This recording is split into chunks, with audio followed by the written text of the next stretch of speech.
مبدئيًا كده اللي هاعمله مش لازم يكون صح، أنا بس باشارك معاكم وباعمل إيه في بشرتي الفترة دي. أول حاجة الغسول ده غسلت بيه وشي، بعد كده السيرم ده من SkinSide حطيت منه. أولًا نوع بشرتي أنا مش فاهماه أوي لغاية دلوقتي، شوية بتبقى جافة جدًا وشوية بتكون مختلطة شوية وشوية يعني مش عارفة بصراحة. وهاحتفل معاكم بأول منتج كوري في الskin care عندي، وهو السيرم ده من Access Y تقريبًا، لسه ما كمّلش معايا أسبوع بس مبسوطة بيه. والسيرم ده بقى معايا بقى له سنتين ومش بيخلص. هل بيعمل نتيجة؟ مش متأكدة. وده من لونا يا جماعة، من أكتر الحاجات اللي باحبها بجد. بس أكتر حاجة باحبها بقى هو المرطب ده من شان، دي تاني واحدة تخلص وهاجيب التالتة. بيديني الترطيب اللي أنا محتاجاه ومش كتير ومش قليل. نروح لشعري شوية، فالنهاردة قررت أجرب الليف-إن ده من كلاري، هو مش بتاعي حتى، أنا أخدته من صاحبتي أجربه واشوف قبل ما اجيبه. المهم حطيت حبة وبعد كده نشفته بهوا ساقع، بس انا عندي مشكلة مع شكل شعري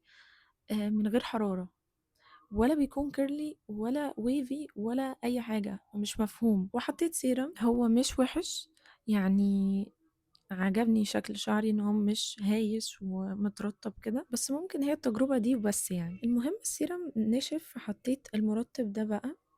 مش عارفة الخطوة دي صح والّا لأ، بس اللي فهمته إن بعد السيرم ممكن نحط مرطب بس.